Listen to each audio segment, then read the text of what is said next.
There's a quiet ache, isn't there? A familiar weariness that settles deep within your bones long after the day's tasks are done, even after the last email is sent, or the final favor is granted. It's not just physical exhaustion, but something deeper, a subtle whisper from within asking, "Where did I go?" You feel it when you look at your overflowing calendar, not with anticipation, but with a sense of dread. Each slot filled, not necessarily with what truly nourishes your soul, but with commitments, obligations, and the echoes of 100 different ISs you've uttered along the way. Perhaps you said yes to an extra project at work, even when your plate was already overflowing. Perhaps you agreed to another social gathering, despite longing for a quiet evening at home. Maybe it was a request from a friend or family member, something you felt you simply couldn't refuse. We live in a world that subtly, or sometimes overtly, encourages us to be constantly available, constantly accommodating. We are taught that generosity is always a virtue, that helpfulness is a measure of our worth, and so we strive to be good, to be kind, to be indispensable. We fear disappointing others, or perhaps we fear being perceived as selfish, uncooperative, or unloving. This fear, silent and insidious, becomes the invisible architect of our lives, building walls of obligation around our truest desires. Think for a moment about those moments. That heavy sigh you release when you realize you've overcommitted.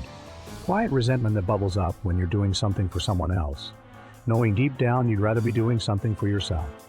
That feeling of being stretched too thin, like a rubber band pulled taut to its breaking point, yet still trying to accommodate one more stretch, one more demand. This constant outward flow of energy, this unending stream of ascent, slowly but surely begins to deplete an inner well, a well that holds your personal peace, your creative spark, your quiet reflection, your very sense of self. Each yes to an external request, however small, often becomes an unspoken no to an inner need.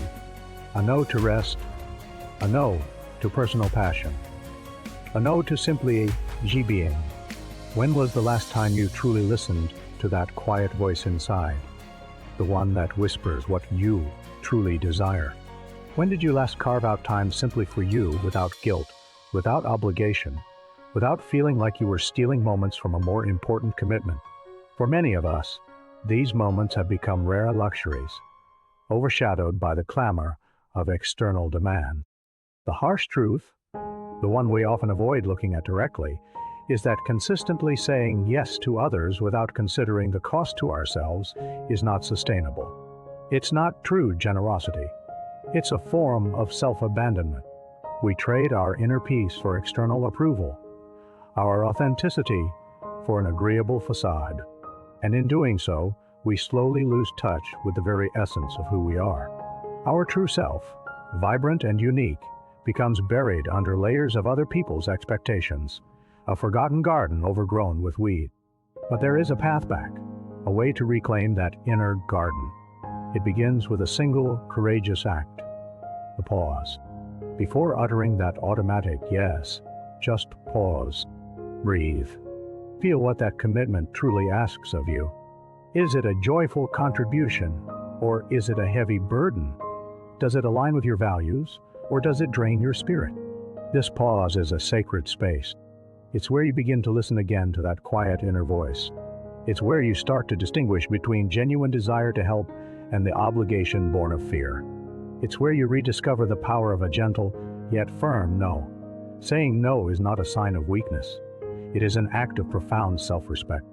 It is an affirmation of your own worth, your own boundaries, your own precious energy. It is an acknowledgement that your time, your peace, and your well-being matter just as much as anyone else's.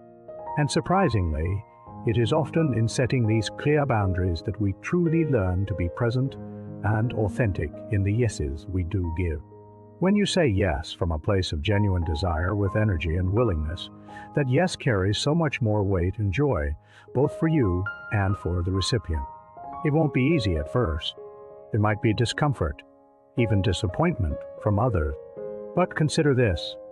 True connections are built on authenticity, not obligation. The people who genuinely care for you will understand and respect your need to care for yourself. And those who don't, well, their reactions might reveal a deeper truth about the nature of those relationships. Allow yourself to release the weight of constant accommodation. Allow yourself to feel the unfamiliar freedom that comes with reclaiming your time, your energy, your solitude. Reconnect with the quiet joy of an uncluttered schedule, a mind at ease, and a heart that feels whole again. The journey back to yourself, away from the endless cycle of automatic yeses, is a gentle unfolding. It's a process of returning home, to the core of your being, where true peace resides.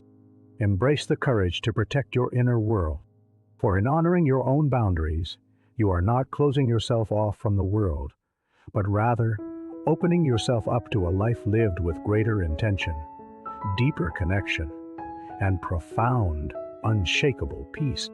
You are finally saying a resounding yes to yourself.